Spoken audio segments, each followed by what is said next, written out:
Buenos días, Guayas, muy buenos días, Ecuador. Jueves 30 de noviembre de 2017, finalizando ya o en camino a finalizar este año 2017, el último diálogo semanal con el prefecto Jimmy Gerala correspondiente a este mes de noviembre. Y saludamos, aprovechando que ya nos dan un poquito después de las 7:30 de la mañana, para quienes se unen a través de las radios Águila, Atalaya, Burbuja de Balsar, Caravana, CRE Satelital, Cristal, Cupido, Forever, Huancabil, CAI 99, La Prensa, La Voz del Triunfo, La Voz de Milagro, Morena, Revolución, Sistema 2, Sonido que genera Naranjito, Sucre, Superca 800, Teleradio Tropicana y Universal. También nos pueden ver en vivo vía streaming a través de nuestro portal institucional www.guayas.gov.es y a través de la cuenta de Jimmy Jairala en Facebook. Prefecto, junto al Cides Montilla, le damos los buenos días mientras esperamos al ingeniero Mendoza. Ya viene el ingeniero Mendoza en camino, esperemos uno más porque así va a venir. En todo caso, crucemos alguna apuestita. Bienvenido. Buenos días.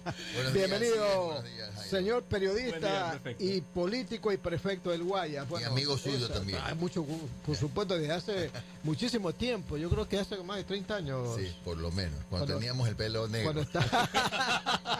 Oiga, y andábamos en la calle recogiendo noticias. Efectivamente, cuando éramos reporteros. Hace usted estaba en Canal 10, yo me acuerdo bien que... Y usted en Diario Hoy. Sí, en Diario Hoy, así es. Sí. Oiga, bueno, y siempre la política nos trae todo el tiempo en este país, y ahora más que nunca con la postura del presidente Moreno, que ha prescindido del pronunciamiento de la Corte Constitucional en el tema de la consulta popular.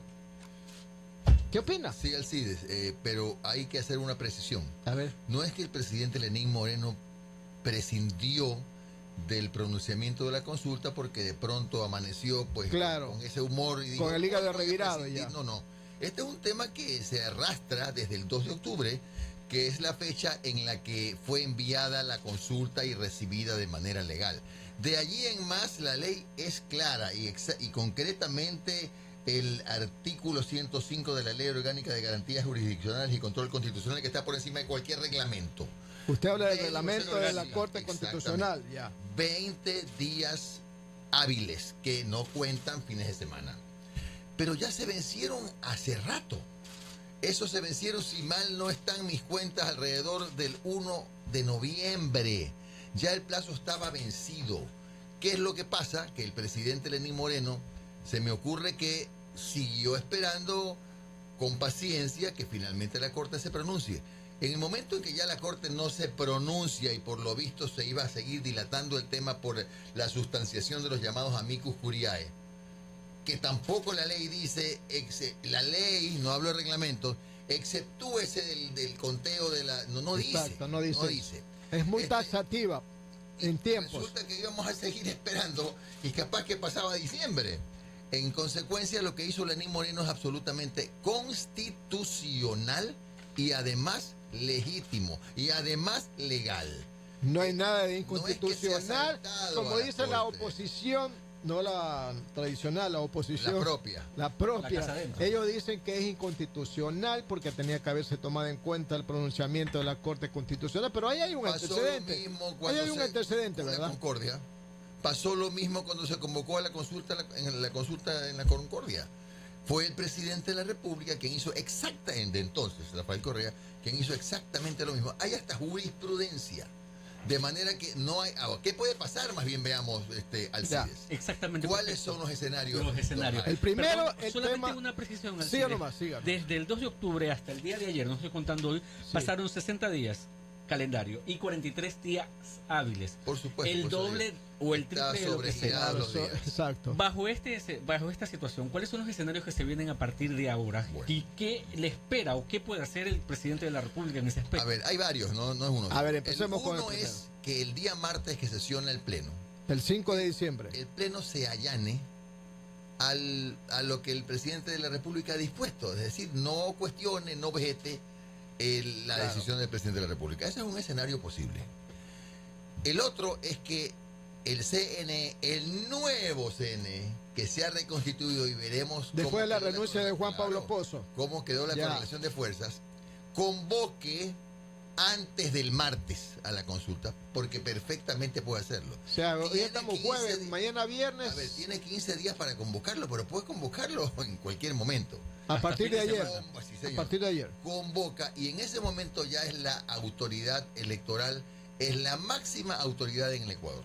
¿Y por qué no Entonces, afirma usted como real que, no, que estoy convoque diciendo eso? que es un escenario posible.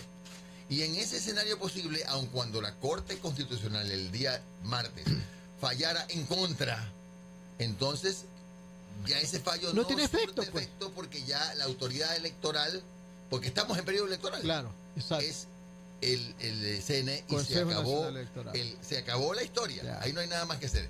Ese es otro escenario probable. Y el otro, que nunca hay que descartarlo, es que se produzca otra vez esta especie de pugna de poderes y que, por ejemplo, la Corte Constitucional pida que presente una acción de incumplimiento. Y anteayer hablamos aquí con Alfonso Jarbitelli, Claro, que sí. también con esa misma visión y Él es acierto abogado lo también manifestó. y fue diputado. Una acción de incumplimiento contra los miembros del CNE pidiendo que los destituyan. Todo eso ¿Bajo puede qué argumento? pasar. Bajo el argumento de que no han cumplido con una disposición de última instancia de la Corte Constitucional si es que Pero no decide existe. encontrar... Pero no ha violado la ley, Estoy pues. hablando de que es un escenario posible. No digo que sea legal ni que sea constitucional. Digo, son las cosas que pueden pasar. Pero a mí Pero me parece hay otro escenario que más. habiendo, bueno, de lo que me parece más próximo son esos tres. La oposición correísta ha dicho que es inconstitucional y que es una causa para llamarlo a la Asamblea, a interpelación a ¿Y por Moreno. qué no han llamado mejor al vicepresidente de la República? Y van a llamar al presidente Lenín Moreno porque se niega a que no, porque se respeta el niega derecho del pueblo. Claro, porque se niega a que el pueblo no sea consultado. Es decir, aquí Mire, ya llegó hay Fies. perdí una apuesta. Aquí hay Ya algo llegó. que- Estaba apostando que usted no venía. Ingeniero Mendoza, bienvenido, ingeniero. Muchas gracias. ¿Cómo no? Un saludo cordial al prefecto. Muchas gracias, amigo. Como no Adelante. tengo a la mano, le voy a pedir a mis compañeros que me vean el artículo 1 de la Constitución, por favor. Que ahí está la verdad de la milanesa. Y ahí es clarísimo que al pueblo no se le puede, el pueblo es el soberano y al pueblo no se le puede negar el derecho a ser consultado. Es decir, he leído a muchos juristas constitucionalistas opinar y no he leído opiniones contrarias y hay una suerte de primera vez. Porque qué difícil que es que los abogados estén de acuerdo. Es dificilísimo. Nunca. Es una coincidencia, a excepción hecha de los asambleístas y el expresidente Correa, los asambleístas que yo les llamo radicales y el expresidente Correa, que están de acuerdo en que realmente ese era el procedimiento. El presidente de la República esperó con la paciencia de Job que se dé finalmente el pronunciamiento de la Corte y siguió dilatándose el pronunciamiento de la Corte. En consecuencia, ese es el resultado que tenemos hoy día. Está convocada legal y constitucionalmente, más bien, y el presidente ha hecho ya hay un término jurídico, pero para no enredarnos, le dijo a la Corte, convoque con mi decreto. Y ahora la Corte tiene que convocar a la Corte. Perfecto. No, Habló el de Consejo. escenarios. El Consejo Nacional Electoral. Perdón, Sí, el Consejo. El Consejo, Sí, el Consejo, tiene Consejo, razón. sí, sí. Un lapsus. A ver, ¿qué dice el artículo 1 de la Constitución? Entre otras cosas, la soberanía radica en el pueblo, cuya voluntad es la base de la autoridad que ejerce a través de los órganos de poder público, etc. La soberanía radica en el pueblo y el pueblo soberano tiene derecho a pronunciarse. No nos vayamos ya por las ramas, ¿no? Hacer algún otro movimiento para evitar o para bloquear que el pueblo se pronuncie, eso es inconstitucional, no lo que ha hecho el presidente Moreno. Usted plantea los escenarios, pero también tenemos que ver a partir de ahora los plazos. En función de esos plazos, precisamente, porque las preguntas de la Constitución no solamente constituyen las preguntas de la consulta no constituyen únicamente una reforma a la Constitución, cambian muchos escenarios políticos, electorales, etcétera. Entonces, visto así, ¿cómo se manejan a partir de ahora los plazos para la consulta? 60 días tiene la Corte para poder convocar a la consulta. Según nuestros... El Consejo, no se olvide. Dale con Corte. Jimmy, Ya no se también olvide. el Es que ya uno se confunde. Oiga, es que hay Consejo de Participación Ciudadana, No, Consejo de la Judicatura. El CNE. Eso, mejor, El CNE. Es más fácil. No se olvide, no se olvide. Tiene un plazo de 60 días, lo cual significa que alrededor de febrero mediados es posible que ya se dé la consulta popular, a mediados de febrero. Es decir, que no se cruza con las próximas elecciones. No hay ningún riesgo de que, por ejemplo, el resultado de la consulta no sea mandatorio para las próximas elecciones. O sea, sí debe Eso significa que si gana el sí, sobre todo en la 2, en la 2. El señor alcalde Nebot no puede ser reelecto, el señor prefecto Jairala no puede ser reelecto, y así creo que somos 100. Y el economista Rafael Correa tampoco puede ser reelecto. Incluso entran concejales ahí, ¿no? Por concejales también. Elección popular. Elección popular. Asambleístas en la próxima elección de 2021. Es decir, se trata simplemente de regresar al 2008. Entonces, puestas así las cosas, ahora sí, ya sabemos que se viene una consulta y me imagino que las campañas a favor del sí, y también que las habrá, por supuesto, por el no, van a desatar pues un fin de año bastante político. ¿Quién hará campaña por el no? Aparte de unos cuantos de Alianza País correístas. De la facción correísta. Exacto. ¿Quiénes jamás harán? ¿Cuál sospecha usted que? Caramba, no tengo una bola de cristal. No, pero ustedes los políticos más o menos pero lo que se entiende es que el expresidente Correa y sus aliados radicales, como yo les llamo, seguramente van a hacer una campaña absolutamente frontal por el no. Ojalá no se convierta en una campaña para inducir al pueblo, hacerle creer al pueblo que es para decidir si está o no está con Lenín Moreno. Es que esa es la pregunta que no está en la consulta. El capítulo que se le dio a ¿Es un respaldo a la consulta al presidente Moreno? Es un respaldo, Jimmy, a la democracia realmente. Es a la gobernabilidad. A la gobernabilidad. Es un respaldo al giro que le ha dado el presidente Lenín Moreno a la forma de gobernar. Es un respaldo a la política de diálogo. Y es un respaldo realmente a este nuevo tipo esta nueva forma de hacer política de la que nos habíamos olvidado. Y yo siempre reconozco, porque hay que hablar las cosas como son. No se puede desconocer que hubo muchos logros en los 10 años anteriores. Pero tras 10 años de tanta confrontación, era absolutamente necesario ese paso hacia un espacio de paz, de diálogo, de entendimiento y de menos enfrentamiento entre ecuatorianos, que es lo que ha hecho el presidente Lenín Moreno. Jimmy, una pregunta, perfecto. Estuvimos conversando aquí el día martes, en la hora del pocho. Entonces, bajo estos escenarios ahora, día jueves, porque las cosas cambian de la mañana para la tarde o de un día para otro. Bajo estos escenarios que usted acaba de mencionar, las perspectivas, porque aquí está claro, el país en su enorme mayoría apoya que haya una consulta popular, apoya que haya las 7 preguntas, se las consulte, y ya hemos visto las encuestas también cómo están respecto al sí y al no, que es muy alto el sí.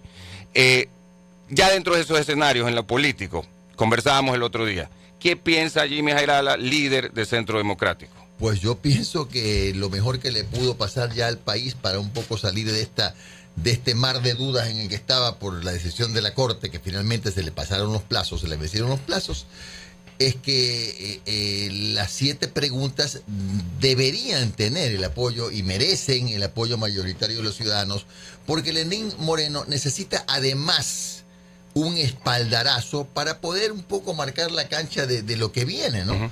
Estamos hablando también de que no puede seguir gobernando con algunas espadas de Damocles sobre la cabeza. Y eso le va a permitir, esa alternabilidad incluso, esos relevos le van a permitir al presidente Moreno tener ya un respiro y que no pasen las cosas que han pasado ahora, ¿no? Y Jimmy Jairala en el futuro, con la consulta. Vamos a ponernos en el supuesto. Que siempre será el supuesto. Sí, pues todavía no sabemos los calendarios, cómo se den.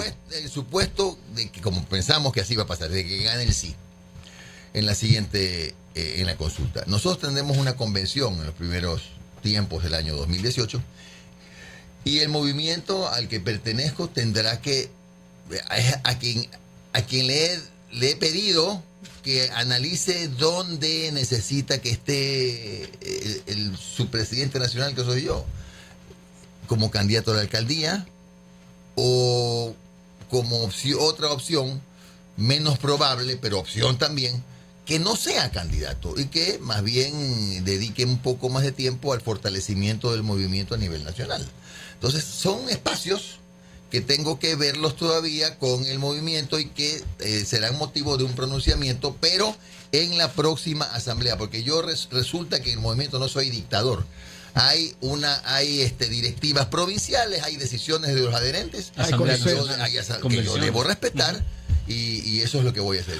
Porque yo lo dije aquí justamente con Pocho en esta misma radio hace unos días. Sí. Llega un momento en que en realidad uno ya un poco deja de ser dueño de su futuro político, porque ya hay mucha gente que confió en una gestión y bueno, y uno no puede decir, bueno, sabe que hasta aquí llegué, me aburrí y me voy a mi casa. No se puede. No se puede. Ya uno cuando se tiró al río con los cocodrilos tiene que nadar para llegar al otro lado, porque si no los cocodrilos se lo comen. Simplemente ya no se puede tomar decisiones a título personal, es más complicado. 7:47. Estamos dialogando con el prefecto del Guayas y líder del Centro Democrático, el licenciado Jimmy Jairala.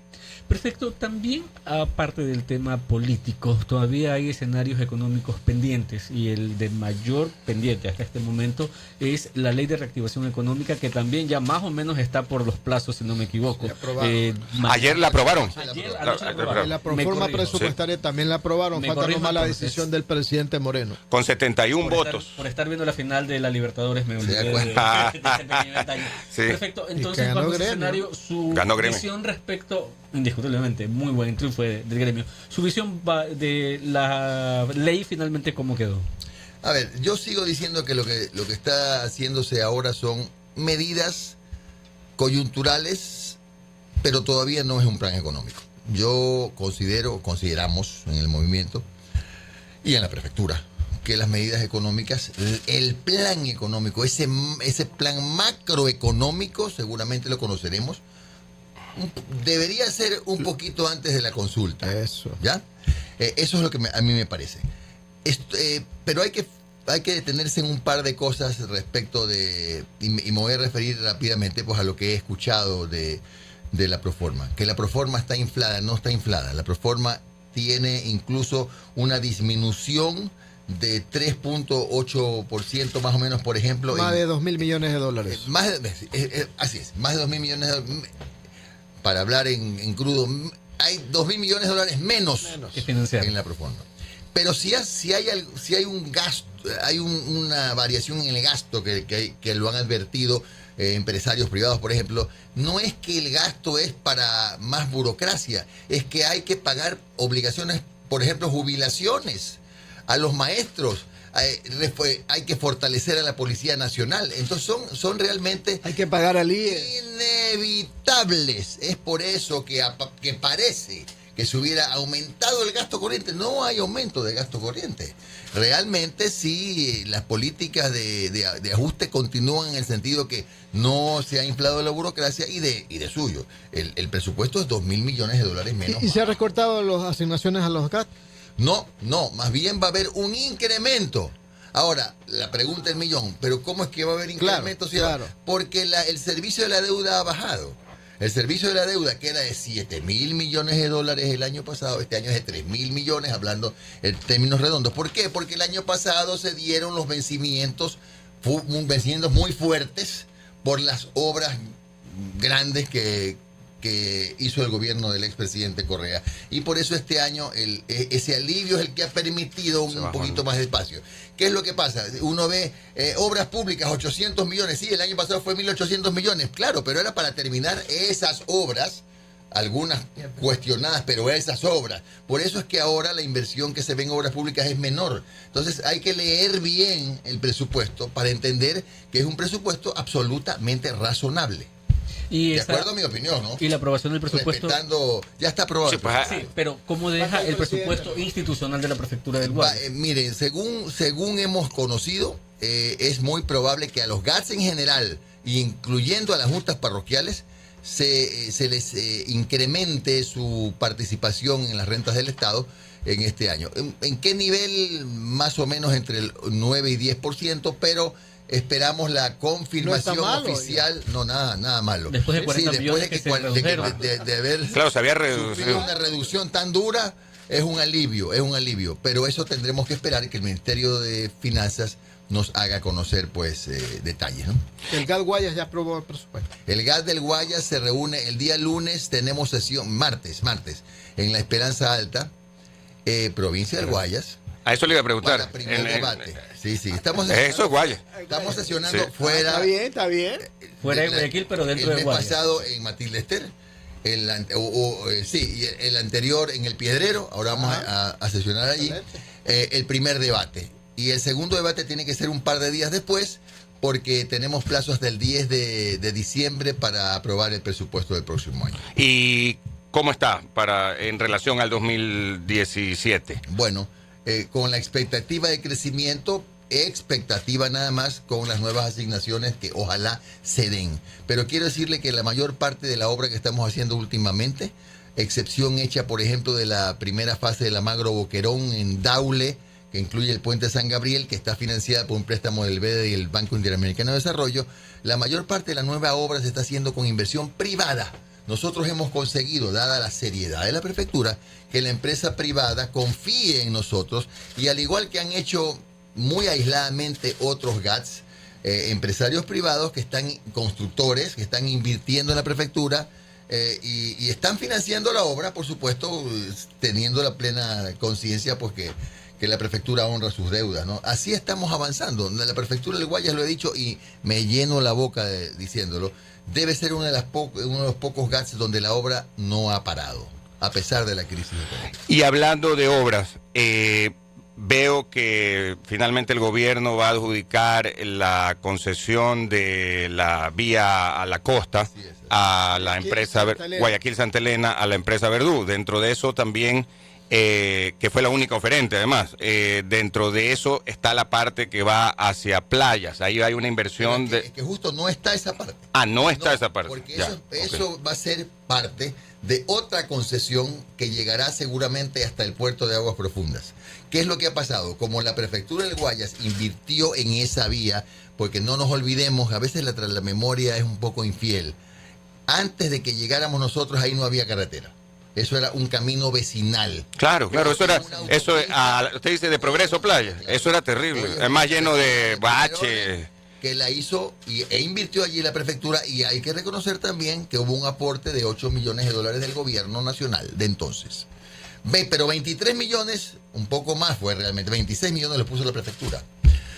Terminamos ya las negociaciones, el estira y encoge con el Ministerio de Obras Públicas, y nos van a devolver 23 millones de dólares en el primer trimestre del próximo año. Y por supuesto ya estamos programando la inversión en nuevas vías. Tenemos que firmar un convenio porque debemos devolver la delegación al Ministerio de Obras Públicas. Entiendo que si no es la próxima, es la siguiente semana, firmamos ese documento. Claro, pues sí es. Bueno. Claro, pues, porque en este momento seguimos siendo los administradores. Claro.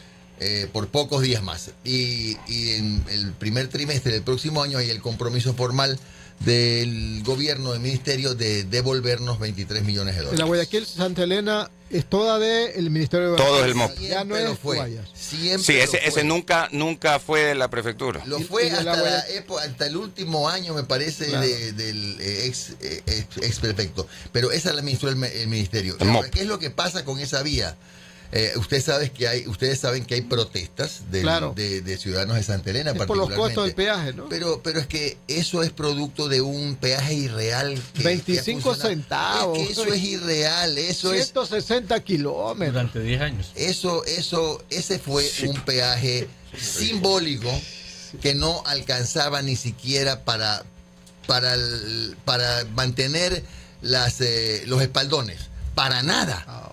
Es irreal absolutamente. Por eso es que hoy día los ciudadanos en Santa Elena acostumbrados a ese peaje se sienten golpeados cuando les dicen que va a pagar $2 de ida y $2 de regreso. Pero es que es lógico, porque tuvimos 6 años, creo, con un peaje que era absolutamente... Yo creo que hasta más, prefecto, del 25 bueno. centavos, sí, más. Bueno, más. era un tiempo. peaje absolutamente divorciado de la realidad. Era un peaje que era un poco un símbolo, nada más. Eso no servía para nada. Inclusive en ciertas épocas, tipo feriados y todo, preferían nomás alzar y no cobrar, porque más problema era el tema del tránsito ahí, ¿no? Con sí. eso aseguramos. Perfecto, nos quedan pocos minutos. Señalaba el tema de la asignación que se tendrá por la autopista Progreso Playas. ¿Ya se ha establecido qué exactamente se va a financiar y si se incorporará al presupuesto 2018? Tenemos 8 estudios para nuevas carreteras, pero de los cuales tenemos que priorizar, porque no alcanza, esos 23 millones no alcanzan tampoco para 8. Tenemos que priorizar, estamos socializando vías nuevas. No voy a dar nombres ahora para no revolver nada, pero estamos socializando a ver cuáles son las más urgentes. Y esas vías urgentes, en esas vamos a intervenir. Ya tenemos estudios, pero hay que socializarlas a ver cuál es la que en realidad ya no hay tiempo para seguir esperando y reconstruirla. Eso vamos a hacer ya en los primeros días de enero. Es que si lo digo ya estoy...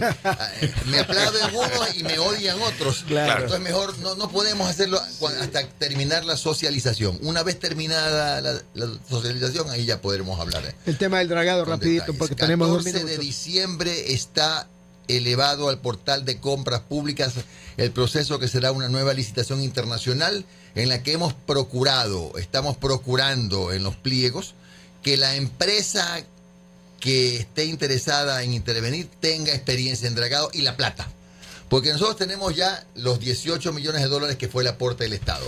Pero las condiciones dicen que la empresa que drague tiene que financiar el saldo. Ya no queremos que pase lo que le ha pasado a muchas instituciones, pero no queremos arriesgarnos a depender de lobistas ni mucho menos. Necesitamos que sea una empresa que pueda financiar y que además financie y que además tenga experiencia en dragado. ¿Y cómo cobra la plata ellos? Bueno, es decir, es una inversión de la prefectura. Ya. Claro, hay una inversión. Ahí no hay regreso del dinero. Pero la empresa que pone el dinero, ¿cómo Con pone el un dinero? fideicomiso. Ya. Con un fideicomiso. Eso está todo previsto ya. Un minuto más, la ley de comunicación. Ustedes hicieron varias propuestas y el presidente seguimos haciendo todavía... las propuestas y seguimos creyendo que la ley de comunicación no debe ser derogada sino reformada, y seguimos esperando que ojalá en diciembre el presidente Lenín Moreno ya presente su, valga la redundancia, propuesta de reformas a la ley de comunicación a la Asamblea Nacional. Serán reformas que le quitarán el carácter persecutorio, coercitivo de las instituciones de, comillas, control. Es decir, tiene que ser como debe ser, una ley que permita más bien una relación más fluida de los medios de comunicación con los organismos. ¿Y nuestro amigo Ochoa cómo quedará en esa reforma? Bueno, ¿Es amigo suyo? No. Ya le Lo digo por decir. Sí. Hay dos espacios, ¿no? El uno, que la Asamblea decida sustituirlo, que lo puede hacer la Asamblea. Y lo otro es que dentro de la reorganización prevista en la consulta popular, en el referéndum, mejor dicho, allí también él está entre las autoridades sujetas a ser reemplazadas. Muy bien, con eso llegamos. Muchas gracias, señor prefecto, por estar aquí en Atalaya y a toda la mesa. No, para que vea, perdió una apuesta, ¿no? Perdió una apuesta. ¿Cuál apuesta? Porque no vi ninguna apuesta. Pues. No sé, una parece que había una interna. Había una interna. Nos vemos entonces en la próxima semana. Muchas gracias. Gracias.